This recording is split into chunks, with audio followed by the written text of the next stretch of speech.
Hello friends, स्वागत है आपका अपने यूट्यूब चैनल में। मैं नेहा। तो आज मैं आपके लिए वीडियो लेके आई हूँ ट्विन फ्लेम ईगो डेथ क्या है, इसके बारे में डीप चर्चा करेंगे। लेकिन उससे पहले अगर आप चैनल पे नए आए हैं, पहली बार आए हैं, तो प्लीज़ सब्सक्राइब करिएगा चैनल को एंड हाँ बेल आइकन ज़रूर प्रेस करिएगा, जिससे मैं जो भी न्यू अपडेट्स डालूँ वो सीधे आप तक पहुँच जाए। तो बिना देर किए हुए वीडियो शुरू करते हैं। तो guys, twin flame ego death twin flame journey का सबसे इंटेंस और ज़रूरी फेज़ होता है। इसे डार्क सोल ऑफ नाइट या आत्मा की रात भी कहते हैं। यह फेज़ तब आता है जब आपके काउंटर पार्ट आपकी लाइफ में आपके डर, ट्रॉमा और जो भी आपने पेन सहे हैं उनको आपके सामने लाकर खड़ा कर देते हैं। कहने का मतलब है, यह वह फेज़ है जिसमें आपके डर, आपके ट्रॉमा, आपके पास्ट लाइफ के सारे निगेटिव इमोशंस जो अभी तक आपने फेस किए हैं या जिनको आप आगे फेस करने वाले हों, वो सब एक साथ उभर कर आपके सामने स्टेप बाय स्टेप आते हैं या एक साथ आ जाते हैं। अब सबसे पहले बात करेंगे ईगो क्या है। ईगो हमारे वो फेक इमोशंस जो हमें सोसाइटी के द्वारा बना दिए गए, हमारे पेरेंट्स के द्वारा बना दिए गए, या हमारे लाइफ एक्सपीरियंस में हमने खुद उनको बना लिया, या हमने अपने पिछले जन्मों से लेकर आए हैं कुछ नेगेटिव पैटर्न, सिस्टम, बिहेवियर, जो उनको लेकर हम अभी भी साथ में चल रहे हैं, जो हमारी पहचान का हिस्सा है। एक तरह से वो हमारे फेस पे मास्क की तरह काम करता है, हमारे चेहरे पे वो नकाब है। यही ईगो कहलाता है।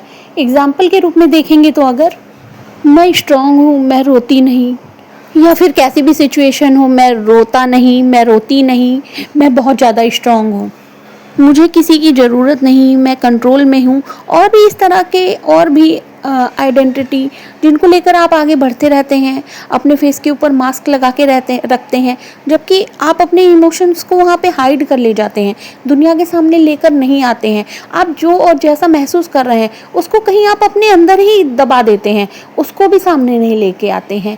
ये वो हमारा ईगो ही है, जिस वजह से हम अपने इमोशंस को सामने लेकर नहीं आते, चाहे वो दुनिया का डर हो, चाहे किसी भी तरह की फीलिंग हो हमारे अंदर जो हमें ये करने से रोकती है। यही ईगो है। कहने का मतलब है, हमारे अंदर की स्ट्रॉन्ग इमोशंस को दबा देना, जो हम महसूस कर रहे हैं वैसा दुनिया के सामने और खुद के सामने भी जाहिर ना करना, उनको दबा देना। और जो दुनिया ने आइडेंटिटी बनाई है समाज में जीने के लिए, जो बिहेवियर तैयार किया है, जो पर्सनैलिटी डेवलप की है समाज के लिए, ये ज़रूरी है, उसी रास्ते पे आगे बढ़ना, उन्हीं को सच मानना। कई बार आपको ये अनुभव भी नहीं होता कि क्या जो चीज़ें आप यूज़ कर रहे हो या जिन चीज़ों को लेकर आप आगे बढ़ रहे हो, जो आपके स्ट्रॉन्ग इमोशंस हैं, जिनको आपको लगता है कि हाँ ऐसा ही होता है, जो आपकी आइडेंटिटी से भी जुड़ा है, वो सारे बिहेवियर जो आप दुनिया के सामने करते हो, वो सब इस समाज ने ही बनाए हैं, इस दुनिया को कंट्रोल करने के लिए, अपने आप को कंट्रोल करने के लिए, मानवता को कंट्रोल करने के लिए। आप वहाँ पे अपने रियल इमोशंस को हाइड कर लेते हैं और जो दुनिया ने आपको सिखाया है उसी को लेकर आगे बढ़ते हैं। यही ईगो है। और जब आप इस फेक पर्सनैलिटी को या फेक पहचान को अपने आप से दूर करने लगते हैं, आप अपने रियल सेल्फ में आने लगते हैं, तो आपका ईगो मरने लगता है, तो आपकी ईगो डेथ होनी शुरू हो जाती है। ये 1 महीने में या 1 साल में नहीं होता। कुछ लोगों को ट्विन फ्लेम जर्नी में 8-10 साल भी लग सकते हैं, 10-15 साल भी लग सकते हैं, कुछ लोगों को 1 से 2 साल भी लग सकता है, और कुछ लोगों के लिए 6 महीने ही पर्याप्त होते हैं, क्योंकि लास्ट बर्थ में उन्होंने अपने ऊपर काफ़ी काम कर रखा होता है। डिपेंड करता है कि आपने कितनी जर्नी तय कर ली है, इसके ऊपर भी बहुत डिपेंड करता है। आप आंतरिक स्तर पर कैसा महसूस करते हैं, आपकी सोल की वाइब्रेशन क्या है, मतलब आप किस डायमेंशन में हैं, ये सब डिपेंड करता है। जैसे जैसे आपकी ईगो डेथ होती जाती है, वैसे वैसे आपका रियल सेल्फ सामने आता चला जाता है। अब बात करेंगे कि ईगो डेथ के सिम्टम्स क्या है, क्या साइंस है, आप कैसे जाने कि आपके अंदर का ईगो समाप्त हो रहा है। तो सबसे पहली पहचान है आपकी आइडेंटिटी। आप अपने आप को ढूंढने लगते हो, आप सोचने लगते हो, मैं कौन हूँ, मैं यहाँ पे क्या कर रहा हूँ, मेरा यहाँ पे आने का मकसद क्या है। आप अपने आप को खंगालने लगते हो, आप अपने भीतर घुसने की तलाश करने लगते हो। अब आपका बाहरी दुनिया में मन नहीं लगता, आप अपने आप को ही ढूंढने में बिजी हो जाते हो। अगर आप इस दिशा में हैं तो यकीनन ये आपका पहला स्टेप है। आगे बात करेंगे, इंटेंस इमोशंस आप महसूस करते हैं, जैसे बिना वजह रोना, या बिना वजह गुस्सा आ जाना, या बिना वजह आपको खालीपन हर जगह महसूस होना। आप अपने फ्रेंड के साथ हैं, आप अपनी फैमिली के साथ हैं, आप अपने मतलब आप अपने फ्रेंड और फैमिली के साथ होते हुए भी अपने आप को खाली महसूस करते हो, अकेला महसूस करते हो। आपके अंदर एक अजीब-सा खालीपन होता है, जिसको आप भरने के लिए यहाँ-वहाँ तलाश करने लगते हो। आप अपने अंदर ही देखने लगते हो। मतलब सबके साथ होते हुए भी, सबके बीच में होते हुए भी, पार्टी फंक्शन में भी जाने पर आप अपने आप को अकेला ही महसूस करते हो। आपके अंदर एक खालीपन होता है, एक सूनापन होता है। आप यह जानने की कोशिश करते हैं कि आप हैं कौन? यहाँ पे क्यों आए हैं? क्या मकसद है आपका इस जन्म का? बहुत सारे क्वेश्चन आपके अंदर आने लगते हैं और आप उनको खंगालने भी लगते हैं। और आपके पुराने ट्रॉमा बाहर आने लगते हैं, बचपन के ज़ख्म, रिजेक्शन, पेन, दर्द, शर्म, डर सब एक साथ बाहर आ जाता है।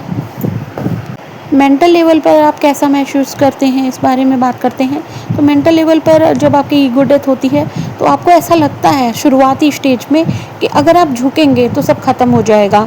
मतलब आप अपनी ईगो को झुकने नहीं देते, आप अपनी हार को होने नहीं देते, आप अपनी हार को मानते नहीं, एक्सेप्ट नहीं करते, आप स्वयं को नहीं स्वीकारते, आप अपने अंदर की कमियों को नहीं स्वीकार करते हैं।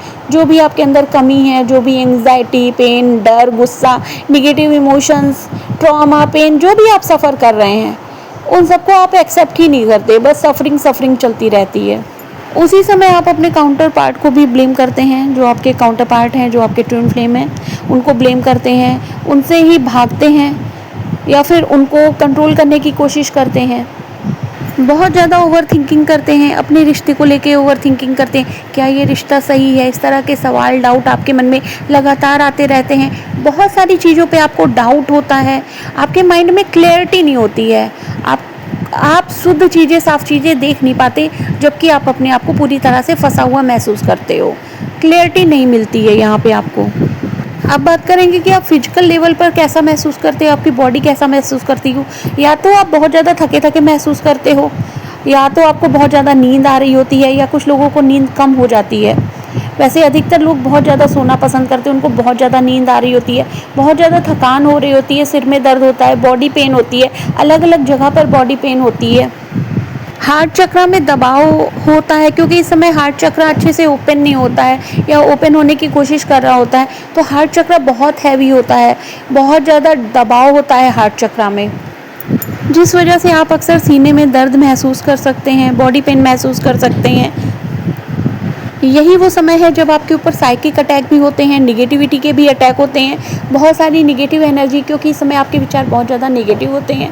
आप सही से सोच नहीं पाते हो, सही दिशा में आगे बढ़ नहीं पाते हो, दुविधा में फंसे होते हो, बहुत सारे डाउट्स होते हैं। और यही वो समय है जब आप फोर्थ डायमेंशन में होते हो, बहुत सारी निगेटिविटी के अटैक्स भी आपके ऊपर होते हैं। आपके खाने पीने की आदतों में बहुत ज़्यादा बदलाव आता है। मतलब आप बहुत ही सात्विक खाना पसंद करने लगते हो, लाइट खाना पसंद करने लगते हो, आपकी बॉडी में भी काफ़ी ज़्यादा चेंजेस आते हैं। मतलब कभी आपके शरीर को बहुत ज़्यादा गर्मी लग रही होती है, या कभी आपको बहुत ज़्यादा ठंडक महसूस हो रही होती है। और बॉडी के लेवल पे देखा जाए तो कई बार आपका वेट बढ़ सकता है, या कई बार आपका वेट कम भी हो जाता है। दोनों ही सिचुएशन सामने आती हैं। और स्पिरिचुअल लेवल पे आपको लगता है आपका भगवान से रिश्ता टूट जाता है, भगवान के ऊपर ब्लेम करने लगते हो कि मेरे साथ ऐसा क्यों किया, क्यों मुझे ये सब मिला, इतना दर्द मैं क्यों सह रही हूँ या सह रहा हूँ, मेरे साथ ही ऐसा क्यों हो रहा है। बहुत सारे क्वेश्चन आप ईश्वर से करने लगते हो, ईश्वर के ऊपर आपकी भक्ति विश्वास कम हो जाता है, या बिल्कुल ही टूट जाता है कुछ लोगों का। इस तरह के सिम्टम्स उनके साथ होते हैं। पुराने बिलीफ सिस्टम आपके टूट जाते हैं। आपने जो चीज़ें बहुत सालों से आप जिनको जानते थे ये सही है, अब आपको वो गलत लगने लगती हैं, आपको लगता है ऐसा क्यों हो रहा है। बहुत सारे क्वेश्चंस आने लगते हैं, आपके खुद के बनाए बिलीफ सिस्टम टूटने लगते हैं, आपके पेरेंट्स के बनाए बिलीफ सिस्टम टूटने लगते हैं, आपकी फैमिली के, आपके समाज के बनाए बिलीफ सिस्टम आपके लिए टूटने लगते हैं।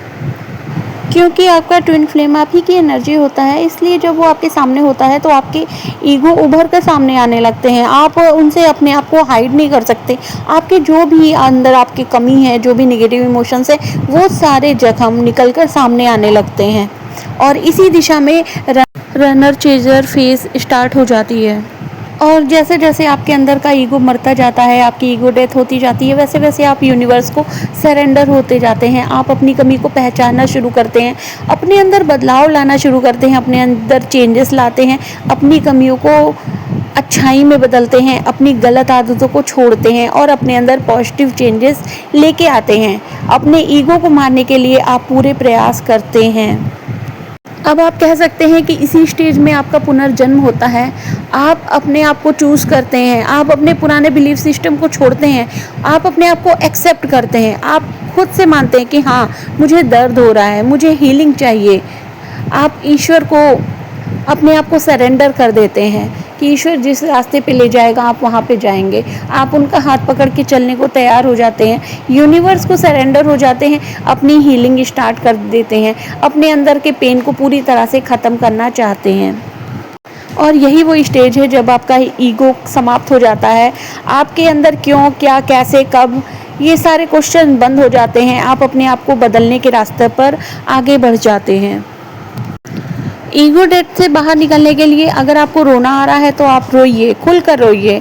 ये कोई आप दर्द नहीं सह रहे हैं, ये आपके अंदर के ट्रॉमा, पेन जो पता नहीं कितने जन्मों से आप कैरी कर रहे थे, ये सब रिलीज होने का एक माध्यम है। अगर आपको रोना आ रहा है रोइए, अगर आपको कोई बात किसी से कहने का मन है तो उसे खुलकर उनसे बोल दीजिए। अगर आप किसी चीज़ को अवॉइड करते हो, आगे लेकर नहीं जाना चाहते हो तो मत लेकर जाइए। आप अपने अंदर के इनर सेल्फ को पहचानिए। आपको जो कुछ जैसे करना है आप वैसे करिए। हाँ, अपने अहंकार को अपने ऊपर हावी मत होने दीजिए। शैडो वर्क करिए और अपने आप से क्वेश्चन कीजिए कि आप किस चीज़ से भाग रहे हैं, किस बात का डर है आपको। आपको आंसर ज़रूर मिलेगा और उसके ऊपर पूरा काम करिए। आपको ये डार्क नाइट ऑफ सोल अपनी हीलिंग के लिए मिली है, अपनी अंदर के ईगो को ख़त्म करने के लिए मिली है, अपने अहंकार को तोड़ने के लिए ही मिली है। आप अपने ऊपर जितना अच्छा वर्क करेंगे उतनी जल्दी आप इस ईगो डेथ के प्रोग्राम से बाहर आएंगे। अपने आप को समय दीजिए, सेल्फ लव करिए, नंगे पांव ज़मीन पर चलिए, गार्डनिंग करिए, ईश्वर को देखिए, ईश्वर का ध्यान साधना करिए, ईश्वर में मन लगाइए और परमपिता परमेश्वर को याद करिए। खुले आसमान को देखिए, पशु पक्षियों की सेवा करिए, जानवरों की सेवा करिए, अपने माता पिता की सेवा करिए। आपके जो कर्तव्य हैं उनका पूरी तरह से निष्ठा से पालन करिए और इन सब के बीच में कहीं खो मत जाइए। सबसे पहले अपना ध्यान रखिए, क्योंकि जब आप अपना ध्यान रखेंगे, अपने आप को प्यार देंगे, अपने आप को समय देंगे, तभी तो आप दूसरे की देखभाल अच्छे से कर सकेंगे, अपने कर्तव्य अच्छे से निभा सकेंगे। इसलिए सबसे पहले अपना ध्यान रखिए, सेल्फ हीलिंग करिए, सेल्फ लव करिए।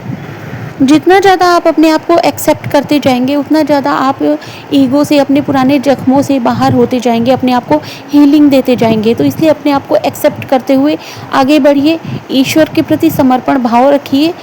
और अब बात करेंगे कि जब आपका ईगो समाप्त हो जाता है तो बाहरी दुनिया कैसी दिखती है।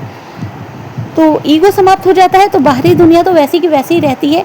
बदलाव आपके अंदर आते हैं, आपके अंदर गहरी शांति आ जाती है, आप अपने आप से प्रेम करने लगते हैं, आप अपना ध्यान रखने लगते हैं, ईश्वर से जुड़ाव महसूस करते हैं। उसके अलावा आप ये समझ जाते हैं कि आपके काउंटर पार्ट आपकी लाइफ में क्यों आए थे। आपको अपना लाइफ पर्पस और सोल पर्पस पता चल जाता है, आप उसके ऊपर वर्क करने लगते हैं, उसको फॉलो करने लगते हैं।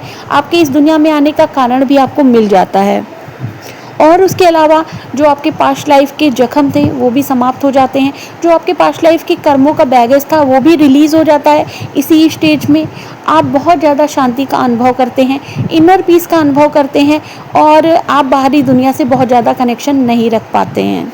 आप अपने आप में अपने आप को कंप्लीट महसूस करने लगते हैं। आपको अपने आप ही लगता है कि आप स्वयं से पूरे हैं। पहले इनर यूनियन होती है, इसी को इनर यूनियन कहते हैं। उसके बाद अगर यूनिवर्स चाहता है या आप अपने सोल कॉन्ट्रैक्ट में लेकर आए होते हैं फिजिकल यूनियन, तो ईश्वर आपको फिजिकल यूनियन भी देता है।